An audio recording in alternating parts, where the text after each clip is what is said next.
अस्सलाम वालेकुम everyone and welcome to my channel. तो वो तमाम इंटरनेशनल स्टूडेंट जो पीएचडी करना चाहते हैं यूरोपियन कंट्रीज़ में फुल्ली फंडेड बेस पे, या आप एज ए सैलरी पीएचडी में अप्लाई करना चाहते हैं। फुल्ली फंडेड ये होता है कि उसमें सारे बेनिफिट्स इंक्लूड होते हैं, लेकिन आपको महाना वो जो एक्सपेंसेस वगैरह कवर करने के लिए दिया जाता है वो होता है स्टाइपेंड। लेकिन सैलरीड में सारे बेनिफिट्स उसमें इंक्लूड होते हैं, और उसके साथ साथ आपके जो है ना जो पैटर्नल लीव्स होते हैं वो भी आपको दिए जाते हैं। हॉलीडे जब छुट्टियां वगैरह होती हैं तब भी आपको सैलरी मिलती है, और उसके साथ साथ आपको महाना भी जो सैलरी होती है, तनख्वाह होती है एज ए गवर्नमेंट एम्प्लॉय, वो भी यहाँ पे आपको प्रोवाइड की जाती है। और कौन कौन से यहाँ पे ऑप्शन आपके पास अवेलेबल हैं, अगर आप इनमें से किसी भी ऑप्शन को यूटिलाइज़ करना चाहें आप यूटिलाइज़ कर सकते हैं। लेकिन बेस्ट ये है कि जो भी अपॉर्चुनिटी आपको मिल रही है, अवेलेबल है, उसमें जो है ना आपको प्रोसेस इनिशिएट करना चाहिए। अब वो कौन कौन सी अपॉर्चुनिटीज़ हैं, यहाँ पे मैंने यूरोपियन कंट्रीज़ इंक्लूड किए हुए हैं, जिसमें आपके पास आ जाता है इटली में करना चाहें तो इटली में कर सकते हैं, यूरोपियन कंट्री में करना चाहते हैं जिसमें मैरी क्यूरी की डॉक्टर नेटवर्क्स की पोजीशंस होती हैं, उसमें आप अप्लाई कर सकते हैं, जर्मनी में कर सकते हैं, ठीक है।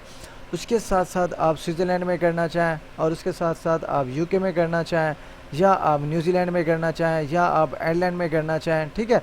और उसके साथ साथ आप जो है ना स्वीडन में करना चाहें, तो यहाँ पे मल्टीपल टाइप्स की अपॉर्चुनिटीज़ की लिस्ट मैंने यहाँ पे पोस्ट की हुई है। अब इनमें से किसी भी अपॉर्चुनिटी में आप अप्लाई करना चाहते हैं, फॉर एग्जांपल यहाँ पे आप इंटरनेशनल मैक्स प्लांक में अप्लाई करना चाहें जो कि एम्प्लॉयमेंट कॉन्ट्रैक्ट होता है, प्रोजेक्ट होता है फॉर पीएचडी, उसमें अप्लाई करना चाहें, या डॉक्टर पोजीशन में अप्लाई करना चाहें, किसी भी अपॉर्चुनिटी के लिए अप्लाई करना चाहें आप अप्लाई कर सकते हैं। अप्लाई करने का मेथड क्या होगा, ठीक है, आपने एक चीज़ माइंड में रखनी है, जो पोजीशन होगी ना, जो पोजीशन का वर्ड जहाँ पे यूज़ किया जाए उसका मतलब ये होता है कि आपको सुपरवाइज़र को रीच आउट करने की ज़रूरत ऑलमोस्ट नहीं होती, ठीक है। अगर आप अपनी चॉइस के मुताबिक अपने डॉक्यूमेंट्स डिस्कस करना चाहें, रिव्यू कराना चाहें, सुपरवाइज़र से अपना प्रपोज़ल डिस्कस करना चाहें, ताकि आपका प्रपोज़ल डिस्कस हो जाए और वो कम्पिटिटिव बन जाए, जिसमें आपकी सिलेक्शन के चांसेस ज़्यादा से ज़्यादा हों, क्योंकि जब डॉक्यूमेंट्स की कंफर्मेशन सुपरवाइज़र के थ्रू हो जाती है तो आपके डॉक्यूमेंट्स 100% कन्फर्म हो जाते हैं कि वो कम्पिटिटिव हैं, ठीक है।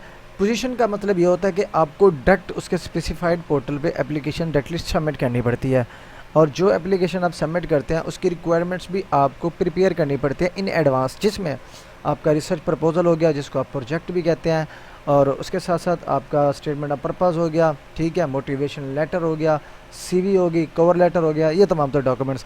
हर अपॉर्चुनिटी की रिक्वायरमेंट्स जो है ना वो डिफरेंट होती है, ठीक है। अब यहाँ पे अगर आप अप्लाई करना चाहेंगे ये मैंने आपको बता दिया, और दूसरा यहाँ पे डॉक्टर ग्रांट्स होगी, या इंटरनेशनल मैक्स प्लांक हो गया, या ईटीएच। अब इनमें से किसी भी अपॉर्चुनिटी के लिए अप्लाई करना चाहें आपने सिंपली क्या करना है, उस लिंक पे कर लेना है जी क्लिक। अब जैसे ही उस लिंक पे क्लिक करेंगे तो उसकी जो ऑफिशियल वेबसाइट होगी वो आपकी स्क्रीन के सामने ओपन हो जाएगी।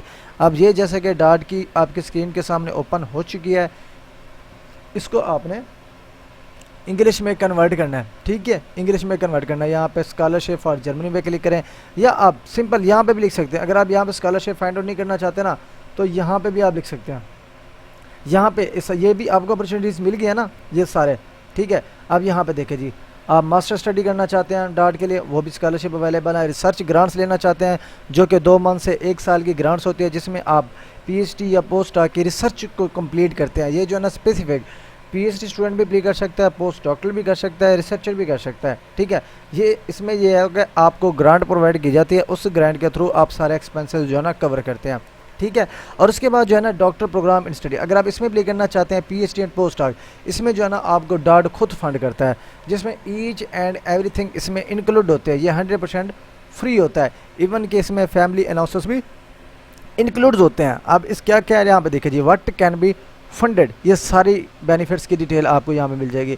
1400 पर मंथ यूरो मिलेंगे, हेल्थ इंश्योरेंस मिलेगी, ट्रैवल अलाउंस होंगे, एनुअल रिसर्च अलाउंसेस होंगे, ठीक है, मंथली रेंटल होगा, ठीक है, family allowances, each and everything. या ये कंप्लीट जो लिस्ट है ना, ये बेनिफिट्स किया है आपको इस अपॉर्चुनिटी के अंदर दिए जाते हैं, ठीक है।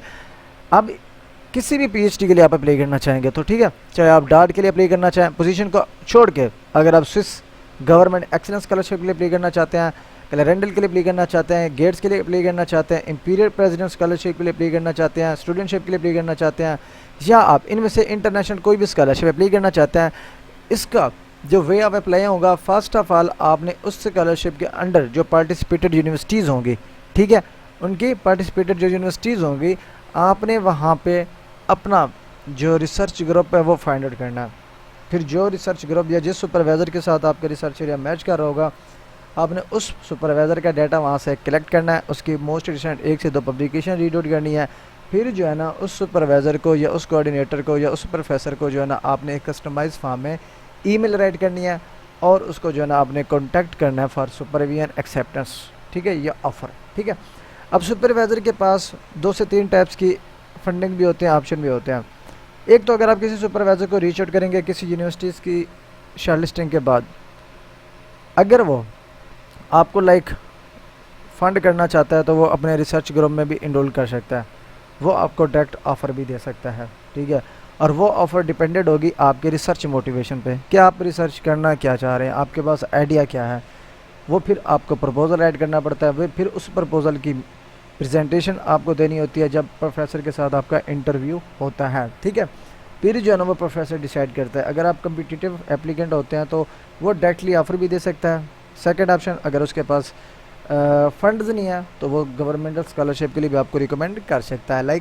अगर आप गवर्नमेंट ऑफ आयरलैंड में अप्लाई करना चाहेंगे तो ये स्कॉलरशिप अवेलेबल होता है हर इंटरनेशनल स्टूडेंट के लिए, हर डिमांड स्कॉलरशिप अवेलेबल होता है, ठीक है।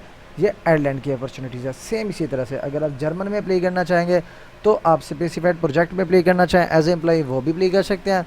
दूसरा, किसी सुपरवाइज़र को आप रीच आउट करना चाहेंगे जिसमें आप स्विस गवर्नमेंट एक्सेलेंस स्कॉलरशिप हो गया या डार्ट स्कॉलरशिप होगा, वही सेम स्टेप्स आपने यूटिलाइज़ करना है। प्रोफेसर को फाइंड आउट करना है, प्रोफेसर को रीच आउट करना है फॉर एक्सेप्टेंस, सुपरविजन और रिकमेंडेशन, ठीक है।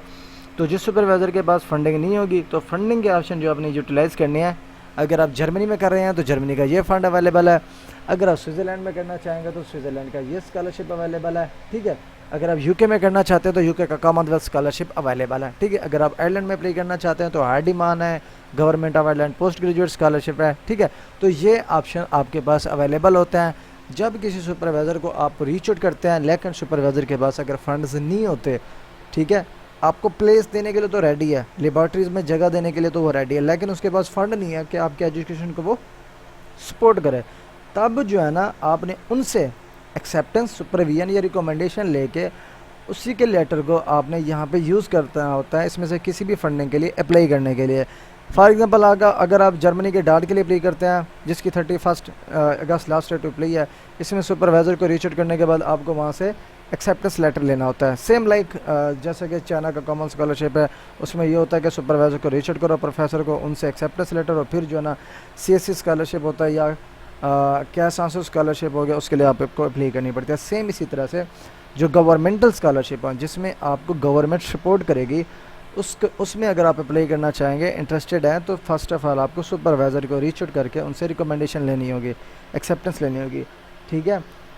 और उनको कॉन्टैक्ट करने का एक ये भी बेनिफिट आपके पास हो सकता है कि वो डायरेक्ट ऑफ़र भी दे सकता है, ठीक है। आप किसी सुपरवाइज़र को रीच आउट करते हैं, अगर उसके पास ऑलरेडी फ़ंड सिक्योर है, चाहे वो इंडस्ट्रियल फ़ंड है या ऑर्गेनाइजेशनल फ़ंड है या उनको यूनिवर्सिटीज़ ने फ़ंड दिए हुए हैं, ठीक है, जो कि एक प्रोजेक्ट ऑनगोइंग होता है जिसमें उन्होंने इंटरनेशनल एप्लीकेंट्स को जो है ना एनरोल करना होता है, तो वो डायरेक्ट ऑफ़र भी आपको मिल सकती है, ठीक है। तो ये तमाम तरह अपॉर्चुनिटीज़ हैं। अगर आप इनमें से किसी भी अपॉर्चुनिटी के लिए आप अप्लाई करना चाहते हैं तो एज सुन एज़ पॉसिबल अपना प्रोसेस इनिशिएट कर सकते हैं। और दूसरा, अगर आप किसी भी PhD as a research based या प्रोजेक्ट में अप्लाई करना चाहते हैं या सुपरवाइज़र को आउटरीच करना चाहते हैं तो ये through out the years open होती है, आप किसी भी टाइम अपना प्रोसेस इनिशिएट कर सकते हैं। मज़ीद अगर आपको प्रोसेस के रिलेवेंट कोई क्वेश्चन है, आप पूछना चाहते हैं, तो आप कमेंट सेक्शन में मुझसे पूछ सकते हैं।